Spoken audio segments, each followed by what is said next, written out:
يا صباح الجمال، ازيكم يا احلى متابعين؟ ان شاء الله تكونوا طيبين وبخير وصحة وسلام دايما يا رب العالمين.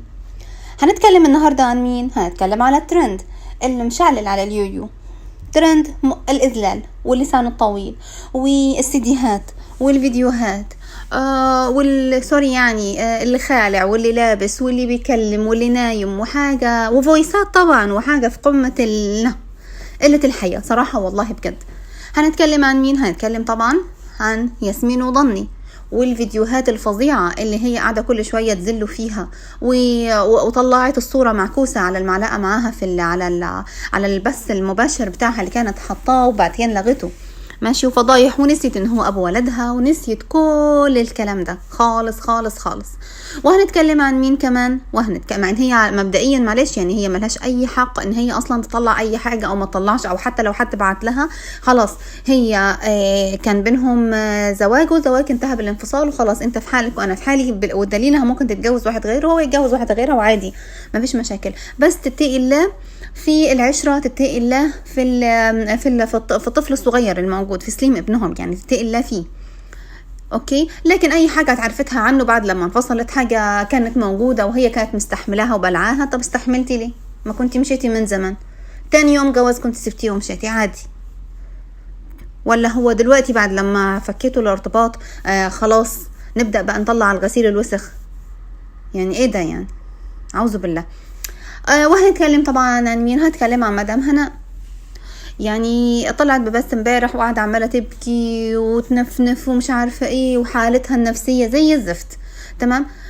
يا مدام هناء هدي يا مدام هناء، يعني مش اقولك انت بقى صغيرة ولا كبيرة ولا كده، عادي الحزن حزن يعني معروف، وبس يعني مش بالشكل ده، يعني احزني بس ورا الكاميرا، مش لازم كل حاجة تبينيها بالشكل الرهيب ده قصاد الكاميرا يعني ماشي. وبعدين المفروض الواحد لما يبكي مثلا يبكي على حد كان يعني حد كان محترم، لكن انت اكتشفتي بعد كده ان هو نصاب، يعني ان هو نصاب اخذ من فلوسك وراح بنى البيت هناك ماشي، يعني استغلك يعني، وبعدين قالك باي باي وراح عشان يعوز يتجوز واحدة تانية، والله اعلم جايز يكون بالفعل اتجوز وما جابش معاه الاوراق، الله اعلم فيه.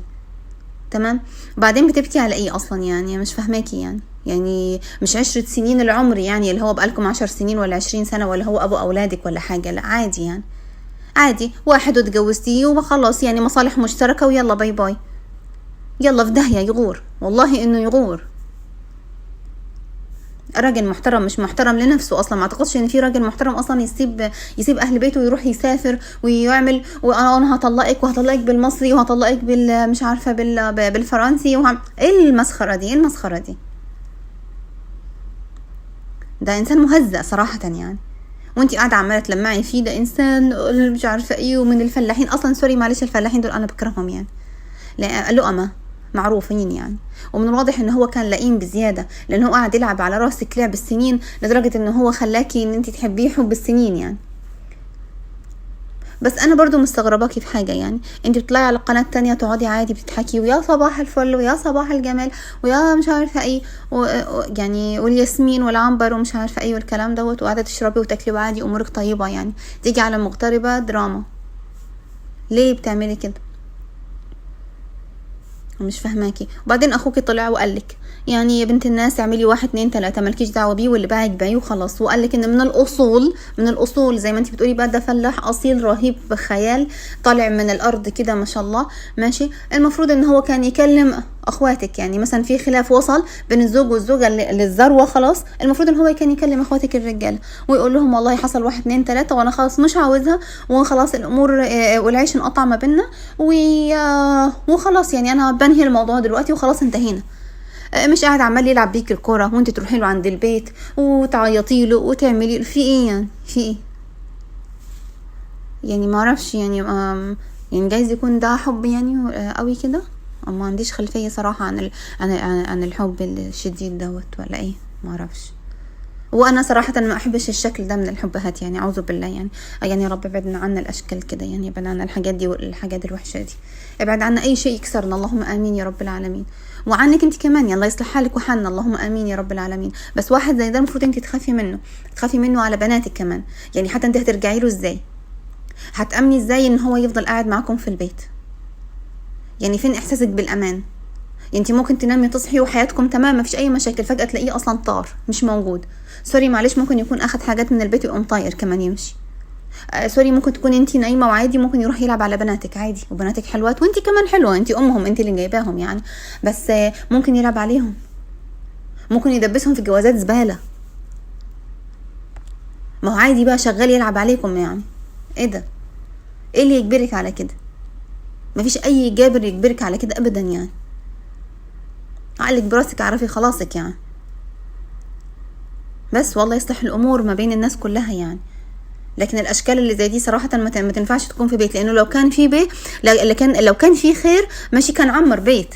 لو هو في خير صراحه والله، لو هو في خير كان عمر البيت يعني. ما شاء الله عنده 3 بنات، 3 اولاد زي الفل وزي القمر. ليه ينفصل عن مراته؟ ما كان اخدها معاه هناك. بعدين لك انا احب اولادي واحب ما اعرفش ايه، واخوك بيقولوا ان هو بقاله 7 سنين في فرنسا ما نزلش مصر. فين الحب ده اللي مقطع الدنيا يعني؟ وبعدين بيقول بيبعت لهم فلوس، فين؟ ما كانش باين عليهم الخير، كان شكلهم عادي ولبسهم عادي ودنيتهم عادي. ايه، هم ممكن يكونوا معاهم فلوس كتير جدا بس هم بخلة معروفين يعني. يقعدوا يستبخلوا، يجيبوا ارض، يجيبوا بيت، يبنوا معرفش ايه، يعملوا ايه، ويحبوا دايما يبانوا قصاد الناس انهم فقارة يعني، دايما يحبوا كده. معروفين الفلاحين صراحة، انا بكرههم جدا يعني. يلا ما علينا، حظك وحش صراحة يعني، ما لقيتش الا فلاح اللي تاخديه.